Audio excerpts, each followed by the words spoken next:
নমস্কার, আমার ইউটিউব পরিবারকে সুমির রান্নাঘরে স্বাগত জানাই। আমার সমস্ত বন্ধুকে অসংখ্য ধন্যবাদ। চলুন আজকে বানিয়ে নিই মোচার বড়া। এর জন্য প্রথমে মোচাটাকে ভালোভাবে বেছে কেটে ধুয়ে নিয়েছি, আর একটু নুন আর হলুদ দিয়ে ওটাকে সেদ্ধ বসিয়ে দেব।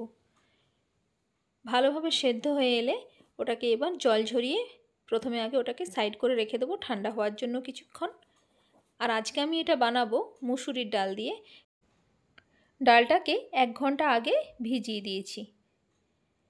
ভালোভাবে দেখুন এটা একদম ফুলে উঠেছে ভিজে।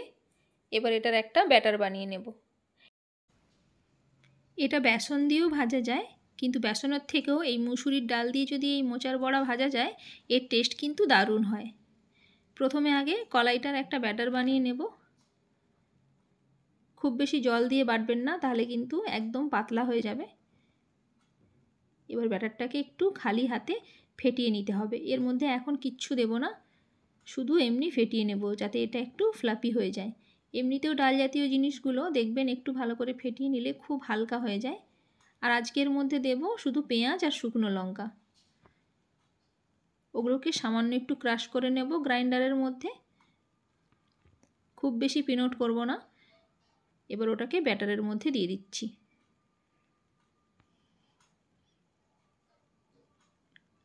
এতে দিলাম 1 চামচ হলুদ গুঁড়ো, আর দেব 2 চামচ বড় চামচের নুন, আর দেব যে মোচাগুলো সেদ্ধ করে রেখেছি সেগুলো নিয়ে এবার ওটাকে ভালোভাবে মিক্স করে নিতে হবে ওর সাথে। চামচ দিয়ে মেখে নিলেও হবে, কিন্তু হাত দিয়ে মেখে নিলে সুবিধে হয়।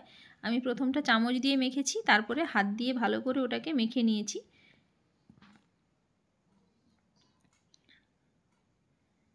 ভালোভাবে মাখা হয়ে এলে এবার একটা ফ্রাইং প্যান নিয়ে ওর মধ্যে কিছুটা রিফাইন অয়েল দিয়ে দিলাম। খুব বেশি তেল দেব না প্রথমে, তাহলে ছিটকে ছিটকে আসবে। সেই জন্য কম তেলের মধ্যেই আগে বড়ার মতো করে সাজিয়ে নিচ্ছি। যে কোনো ধরনের বড়া যেভাবে বানানো হয় সেইভাবেই এটাকে সাজিয়ে নিলাম। এবার ফ্লেমটাকে একটু সামান্য লো করে রাখবো, নাহলে একটা দিক লেগে যেতে পারে। যখন একটা দিক ভালোভাবে এঁটে যাবে তখন ওটাকে উল্টে নিতে হবে। আস্তে আস্তে উল্টে নিতে হবে, নাহলে কিন্তু এগুলো ঘেটে যাওয়ার সম্ভাবনা থাকে। আমি এইভাবে যখন বড়া বানাই আগে সমস্ত বড়াগুলোকে একটা দিক করে ভেজে নিই। দুটো দিক একটু হালকা করে ভেজে ভেজে প্রথমে আগে সবগুলোকে তুলে রেখে দিই, কেননা এগুলো ডুবো তেলে ভাজা হয় না, আর ডুবো তেলে ভাজলে টেস্ট কিন্তু সেইভাবে আসবেও না, তখন সেই ঠিক ফুলুরি টাইপের হয়ে যাবে। সেই জন্য আগে সমস্ত বড়াগুলোকে এইভাবে 2 দিক হালকা করে করে ভেজে রেখে দিই। ভেজে রেখে দেওয়ার পর তারপর ওই ফ্রাইং প্যানটাতেই হালকা সিমে বসিয়ে দিয়ে একদম ফ্লেমটাকে লো করে দিয়ে সমস্ত বড়াগুলোকে ওর মধ্যে সাজিয়ে রেখে দিই। কারণ বড়া জাতীয় জিনিসগুলো না একটু গরম না হলে ভালোও লাগে না। আর এইভাবে যদি আপনি তাওয়াটা গরম অবস্থাতে বড়াগুলো রেখে দেওয়া হয় ভেতর পর্যন্ত সুন্দরভাবে টেনে যাবে। সেই জন্য বড়াগুলো তৈরি হওয়ার পর আর গরম রাখার প্রসেস এইটা।